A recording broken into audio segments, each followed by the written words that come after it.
ป๊าดโถหักแพงสุดปังนั่งไล่สดอยู่เฮือนก็มีเงินมาไล่เข้ามือวันละหมื่นอยู่ในองค์กรสาวน้อยเพชรบันแพงมีไผแดเฮ็ดได้แบบน้องหักแพงวรัญญพรก็ทักทายสบายดี FC ทุกท่าน FC ทุกคน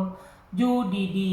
ๆเห็นโพสต์นี่ของน้องฮักแพงเด้งขึ้นมาหาหน้าจอแอฟฟ้าของเจเบาลาว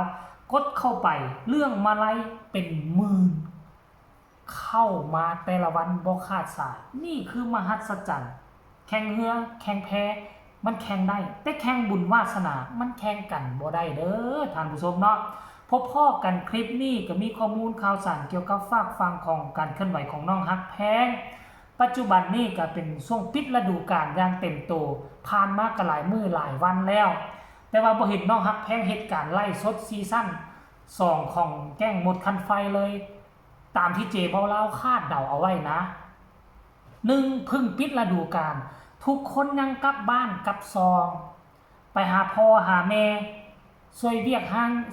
งานการสร้างเพราะว่าทุกคนอยู่ในองค์กรที่มาเป็นหมอลำนะมันบ่ได้เป็นคนอยู่เมืองใหญ่บ่ได้เป็นคนที่เลิศหรูบ่ได้เป็นไฮโซส่วนใหญ่ครอบครัวหมอลำเราจะเป็นครอบครัวชาวไร่ชาวนาวางเว้นจากการเปิดฤดูกาลในมือปิดฤดูกาลเขาต้องโล่กลับบ้านไปช่วยพ่อแม่เฮ็ดให้ไถนาทางหญ้าซอกหญ้าส่วนวิทย์จากเดือนนี้ไปแล้วเดือนหน้าจึงจะวางบ่มีเวียกแล้วจึงจะนัดเข้ามาเจอกันหรือบ่เพราะว่าทีมงานของกลุ่มแก้งของน้องหักแพงก็คือกลุ่มแก้งของหมดคันไฟ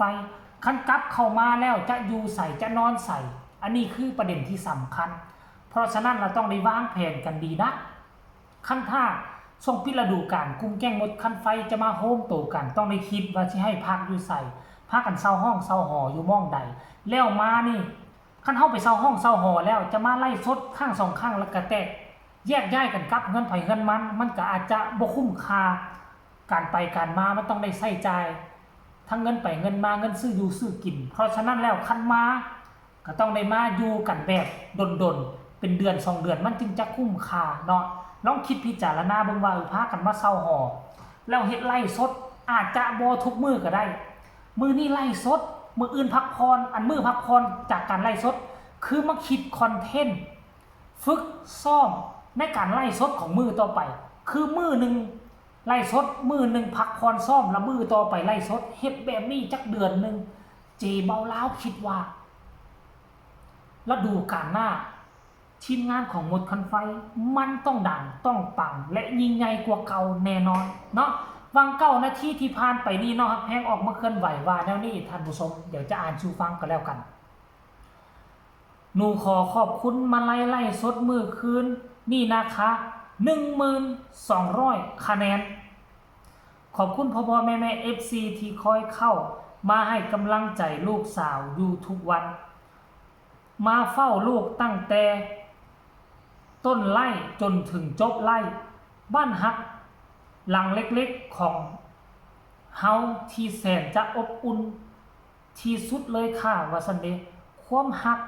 อันแสนบริสุทธิ์ของพ่อแม่ที่มอบให้หนูมาโดยตลอดเคียงข้างกันมาทุกเวลาทุกปัญหาขอบคุณทุกท่านที่คอยสนับสนุนอยู่ตลอดนะคะขอบใจในทุกบริบทของหนูขอให้พ่อแม่อยู่กับหนูแบบนี้ตลอดไปเลยนะคะขอบคุณผู้บริหารพ่อโจแม่นุชพ่อหน่อยพ่อนนท์แม่บีพ่ออำนาจงานสุภาพครูปอครูเอและผู้ใหญ่ทุกท่านที่ให้โอกาสเด็กคนนี้ได้มีงานมีช่องทางทำมาหากินเลี้ยงดูครอบครัวขอบพระคุณเป็นอย่างยิ่ง#ฮักแพง#สาวน้อยเพชรบันแพง#สาวน้อยลำเพลินโชว์และก็โซโฮนี่โอ้ยตาหักตาแพงตอนบ่ใส่สุดเพชรเบิ่งแล้วก็ซ้ำเด็กน้อย14-15 ปีหั่นแหละตะเมาะแตะแม่คือบ่ฮู้อีโนอีเนหยังบาดขึ้นเวทีปานผู้ใหญ่อายุ20กว่าปีเฮ็ดเวียกได้ดับได้ดีคุณภาพเต็มแก้ว อันนี้เนาะเขาเอิ้นว่าไฟแสงสีมันเฮ็ดให้รูปร่างของคนมันเปลี่ยนไปอริยบทที่แตกต่างกันท่านผู้ชมอันนี้ต้องขอแสดงความชมเชยเด้มาลัยทุกบาททุกสตางค์ที่ได้มามันก็คือความสามารถศิลปินทุกคนส่วนใหญ่แล้วเวลาที่ปิดฤดูกาลไปแล้วเพิ่นก็จะหยุดจะอยู่เฮือนซ่านบ้านซองบ่มีการเคลื่อนไหวก็เฮ็ดให้เฮ็ดนาเฮ็ดหัวเฮ็ดสวนถ่ายคลิปลงช่อง YouTube ตะเมาะแตะแมะถึงการเคลื่อนไหวของตนเองแต่ว่าน้องฮักแพงนี่รายรับของน้องฮักแพงปัจจุบันนี้เข้ามานี่หลายกว่า3ทางเอาทางที่1นี่เอาละค่าจ้างอยู่ในวงไปวงแต่ละมื้อไปงานวงต้องให้อันที่2รายรับทาง YouTube อันที่3รายรับทางแอปฟ้าหรือคลิปเรียลอันที่4คือรายรับมาจากการไลฟ์สดคือ4ช่องทางนี่นะจากการไลฟ์สดอันนี้ก็เอิ้นรายรับ4รายรับเอาแม่นละถึงมันมา YouTube และคลิปเดียวน้องฮักแพงบ่ตั้งจิตตั้งใจใส่น้องมุ่งหน้ามาเอาทางคลิปไลฟ์สดของทางกลุ่มแก้งของมดคันไฟเนาะไลฟ์สดทางนี้แต่ว่าตัวนั้นมันก็เป็นส่วนหนึ่งที่เฮ็ดให้น้องมีรายรับหลายกว่า1ช่องทางแต่ละเดือนก็แล้วกันถึงแม้ว่ามันอาจจะบ่หลายมากมายแต่ว่ามันก็พอที่จะเอาไปเป็นเงินซื้อเติมน้ำมูกเติมน้ำมันเดินทางไปหันเดินทางไปนี่อันนี้คือความสามารถล้วนความอดทนความสู้ซนสังเกตเห็นศิลปินคนอื่นเนาะบ่ค่อยจะเป็นแบบนี้บ่ควบเอาทั้ง 3-4 ทางส่วนใหญ่แล้ว1มาช่อง YouTube อันที่2มาแอปฟ้าอันที่3มาก็จะเงินค่าจ้างแต่ส่วนการไล่สดเป็นกิจลักษณะอยู่ในองค์กรของสาวน้อยเพชรบ้านแพงทั้ง2วงนี่ก็จะเห็นแต่น้องฮักแพงที่สามารถเฮ็ดได้แบบนี้ได้อันบางคนศิลปินบางคนก็มีไล่สดทักทายพอแม่ FC ไล่สดกันธรรมดาปะลูปะลีไปทั้งซั่นล่ะแต่น้องฮักแพงนี่สร้างเป็นรายการมาเลยแล้วรายการของมดคันไฟบ่ไล่มื้อใดน้องฮักแพงก็จะมาไล่ผู้เดียวน้องไล่ผู้เดียวเงินก็ทะลุหมื่นคือกัน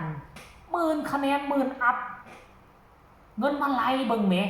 โอ้โหและตอนนี้ไปยังจะก้าวหน้าขึ้นไปตืมยังจะหลายยังจะเยอะขึ้นตืมเงินมาไล่ที่พ่อแม่เอามาให้